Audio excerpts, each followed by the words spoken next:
Which is more difficult, being in a nuclear exam or participating in the Tipitaka exam? Okay, first, let's introduce ourselves. My name is Angel, My name is Sopinya. and we are going to talk about the Tipitaka exam. So, in my videos, I made a video about the Tipitaka exam, and I mentioned in that video that it was the most hardest exam on earth. And some people in the comments says that they don't agree with me, that there are exams or other things that are harder than this Tipitaka exam. So, what are your thoughts and opinions on this? My thoughts and opinions. I think as an this for let me try to explain the exam first, which is a very long exam that you take over many years of your lifetime as a monk. So this exam is like very high valued. If you're a monk, it costs a lot of requirements. Even a monk that is like in his like 30s cannot get into the Tipitaka exam in his lifetime. It's very hard to get into that, and also it is held, and the exam is also held in Myanmar. So if you're an international person, you might need to travel to Myanmar as well. And for another thing is a monk needs to. There's two types.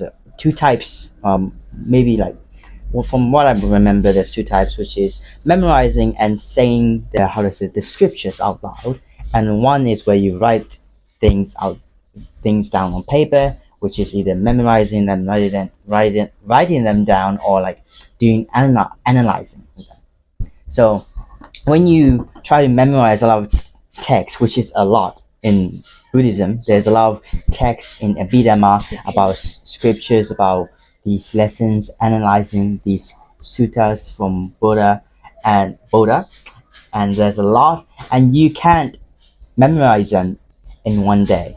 There's a lot. So many monks over even 7 years, there's only 17 monks that have passed the Tipitaka exam, and even the monks that we know, there's one monk that passed one volume of the Tipitaka exam, and he did the memorization when he was 12. So he's now 35, and he did the memorization from 12 to 35. So this is a very long-term exam type of thing. So it's very difficult in the long-term run, not like difficult in like how to say it, short term. You are preparing for the exam your whole life or something. But some might argue that, well, some careers, some exams take as much time as that as well. Like how to say, if you want to become a doctor, you have to learn a lot of stuff first, and then you take exam, and then you become a doctor, and then you have to have the requirements to become a doctor. But But the exam is not the end goal of the doctor. The end goal of the doctor is to become a doctor, right, and to nurse people. And these exams is a sort of way for monks to focus on their minds, so to focus on their teachings, to focus their minds on something as while answer these exams. So for monks to enter the exams, they need very good physical health, very good mentality to approach this exam in a very relaxing way, so that the pressure doesn't get to them.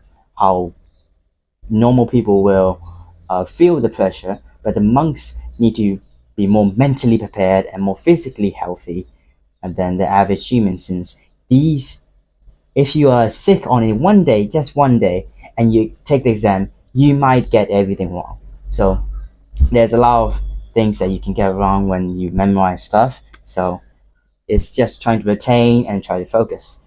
Trying to argue the difficulty of this exam to other exam is not necessarily the point of Buddhism, so we don't need to argue that a lot. So, one of the comments in my video says that inventing nuclear things or nuclear explosions, bombs, is more difficult than participating in the Tipitaka exam. What are your thoughts on this? Okay, so inventing nuclear bombs. Sure. There's like instructions before, but Oppenheimer, the guy that invented nuclear bombs, were Oppenheimer, and he didn't do it without like how to say. He didn't do it himself. He did it with other researchers, other scientists. Even had the help of Albert Einstein a bit. I think he was the one that was termed the father of the nuclear bombs, right? So he was seemed to be the creator, but he didn't create it himself. He had a lot of help to create the nuclear bombs. For this exam, you are the one that's doing the work. You are the one that's doing it yourself. No one can help you fully. People can give you advice on how to memorize easily, but you can't. You have to do it on your own, which is the thing.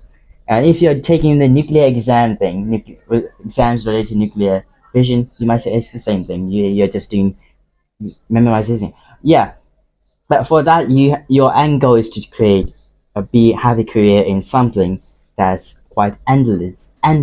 Where a monk is taking the exam for some kind of end, which is the nirvana. So to focus one's mind and to how to say accomplish their goal. They have an end while taking exams for careers like doctors, engineers, they don't usually have an end. When you become a doctor, what do? You try to find cures for medicines for no, you try to find cure for diseases and illness which can be endless sometimes. So yeah. What is the end goal of the Tipitaka exam? The end goal, from what I've gotten from the monk that did the exams, is that to learn about it's just to focus and to practice those Four Noble Truths, and also to focus the mind. It's mainly just focusing the mind and also practicing those things that they memorize. So basically, and these leads to the end, which is the nirvana, where you have no suffering, which means suffering including pain. It can be any physical pain or any like mental pain, and also it can also be very small pain, which is disappointment in something, dissatisfaction also. This can this is also included in suffering. You're not pleased by this type of stuff affecting you. So this is an angle of Buddhism, while the angle of other careers doesn't have quite the end. Like I said before, doctors, you can find a cure for any diseases. There are millions and billions of diseases in the universe and in the galaxy as a whole. So you might find a lot of stuff. There's an infinite amount of stuff in the universe, and there are, and how to say, like the whole galaxy that we live in right now. Even in physics, while up in the eras of Isaac Newton, he invented calculus. That was his time. So he invented the calculus. Before that, there was no calculus. So he invented calculus to how to say, to explain the physics of the universe. And after a while, there was a point where the Isaac Newton calculus cannot his physics cannot explain something. So after that, people discovered a new kind of physics called, how do I say, quantum mechanics, which is much more in depth than which explains much more better than Isaac Newton. So it's constantly evolving, but there's no end to it. So it constantly evolving. So for Buddhism, we want to stop an end to it, since when things evolve, when humans try to make things better, we have so much expectations. So when we fail those expectations, we feel suffering. So Buddhism, we don't want that. So that yeah. So can you give us a brief explanation about the three Pitakas? Okay, so there's like three baskets. There's suttas, which is stories involving Buddhas and his disciples and other monks, and Vinaya, which is the rules of the monks, for monk livelihood, and Abhidhamma, which is how to say, analyzing the suttas and analyzing the underlying message of those suttas and structure, making them more structural. So yeah, so there's three. Those are the three baskets that you need to fulfill the exam, I guess. Yeah.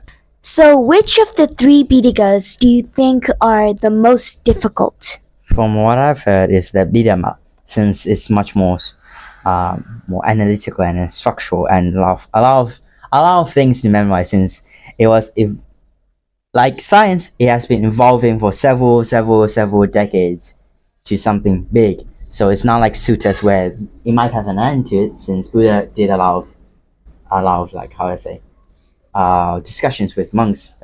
He did eventually passed away, so there won't be a discussion after that of the Buddha. So, and there won't be a lot of rules that he did after the Buddha. So the rules will be finite and the sutras will be finite, but the Bidama will be a lot more, since it evolved after the Buddha as well. It kept on evolving. So, how long has the exam been held, and how many people have passed the three Pitaka exams? So it has been held, from what I know, for 17 years, and in those 17 years, 17 monks have passed the three requirements, the three Pitakas, right? So that's little, a lot, not a lot. So I'm hoping this year, or like the next year, there will be 18 monks that pass the exam. Since the Pitaka exam is very difficult, only 17 monks have passed so far, and we will continue to see more monks pass the Pitaka exam in the future. Or we hope, you know? Logi, and the difference between the Buddhism and the Logi or layman exams are very different. They have very different angles, so you can't really debate about the difficulty, since it's not related to Buddhism. It's not, how I say, beneficial. Thank you for watching, and I hope you have a great day. And I hope that you keep on learning things, or maybe with a partner, or maybe with a teacher, about these different language topics. Yeah. Follow for more cultural and traditional videos. Thank you for watching!